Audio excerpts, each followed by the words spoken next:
How's it going, everybody? Daner here with North Central Coins, and welcome back to another episode of the most rare and valuable coins in Canada. Today we're going to be discussing one of the most valuable Canadian dollar coins from the year 1985 that you probably had no idea even existed.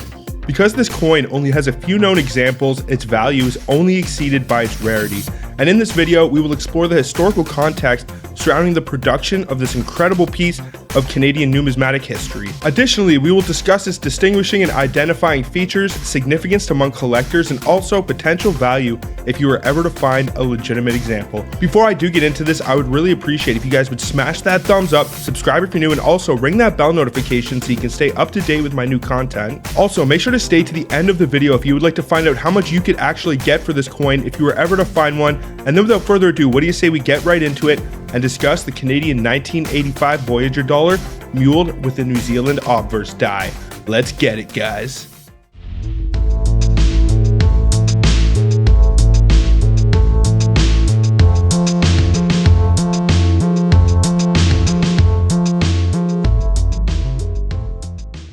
From 1935 to 1986, the Voyageur dollar was minted in Canada and put into circulation. The coin's composition was 80% silver up until the year 1968, and from 1968 until 1986, a smaller nickel version for widespread circulation was produced. The iconic Loonie took the place of the Voyageur dollar in 1987. However, the Voyageur dollar coins still continue to be valid for use, much like all of Canada's retired coins. Following the 1967 Canadian Centennial Series, the Voyageur dollar design was once again used starting in 1968, following the decision to debase Canada's currency system from silver to nickel. The coin was now struck in pure nickel composition. The diameter of the coin was decreased from 36mm to 32mm as a result of the switch to this tougher metal, since it made coin production much simpler. The last time the Voyageur dollar was produced for collectors was in the year 1987, and the last time it was produced for circulation was in the year 1986. Now we should briefly discuss foreign coins that are produced at the Canadian Mint.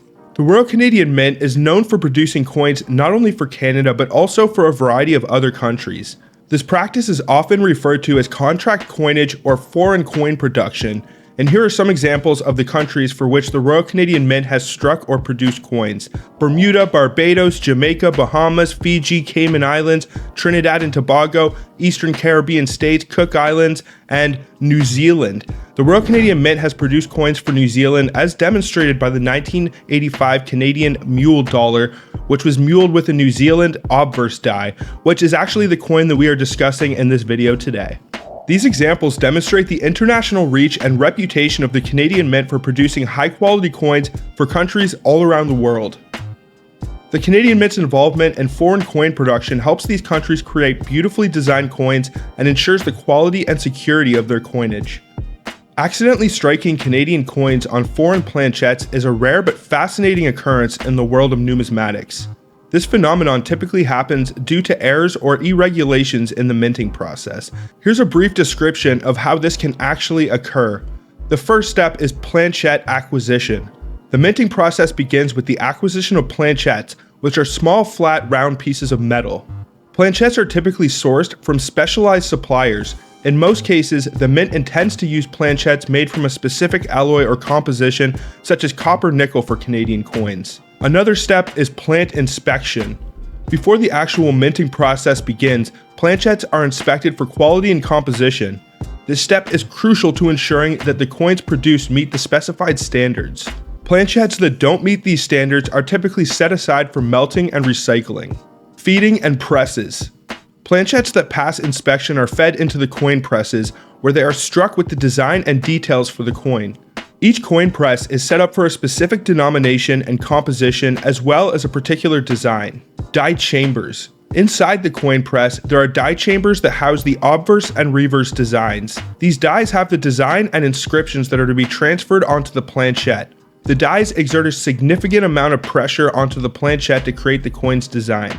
Sometimes due to errors or malfunctions in the planchette feeding system, foreign planchettes can find their way into coin presses. These foreign planchettes may have different compositions and designs intended for the coins from other countries. The striking process. When a foreign planchette is inadvertently fed into the press, it goes through the striking process just like a regular planchette. The high pressure from the dies causes the design and details from the Canadian coin dies to be transferred onto the foreign planchette.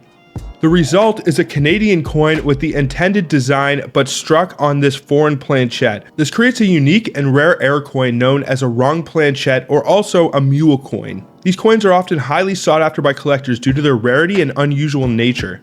Now, to be able to identify and differentiate between the regular 1985 and the New Zealand mule, you need to look for the following details.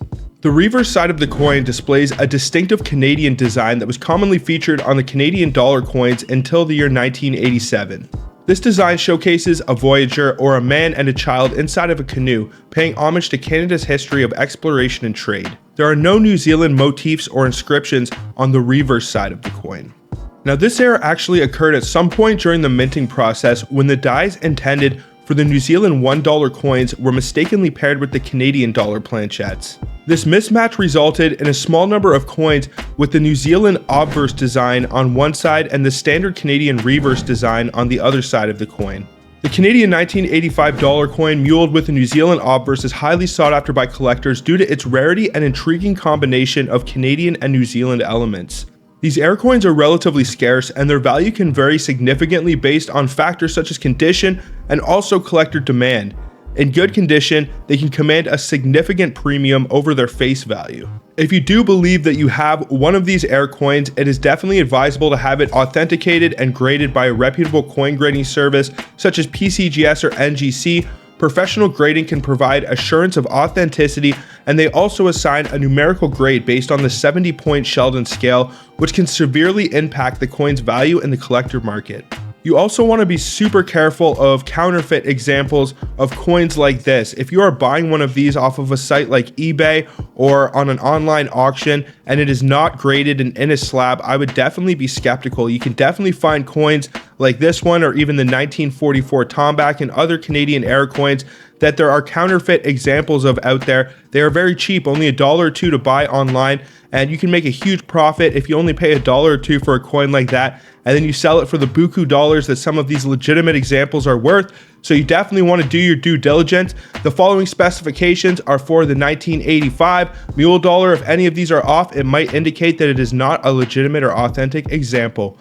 Now, the year on the coin is 1985. The denomination is $1. It is composed of nickel. The weight is 15.6 grams. It has a diameter of 32.1 millimeters. The shape of the coin is round, the edge is reeded, it is magnetic, and the die axis is in metal alignment, as is the standard for most Canadian, Australian, and British coins. Even this mule is actually in metal alignment. Now, when it comes to value, I would definitely say that this 1985 mule dollar could be considered a holy grail of the Voyageur series from 1968 until 1967. There aren't too many of them that are worth a lot of money, especially over the $1,000 mark, but this is definitely a good one to look for. You can actually go to banks here in Canada and ask them if they have any silver dollars. Sometimes collectors will actually turn their nickel silver dollars in, or someone will inherit a collection and they will turn them into the bank for face value.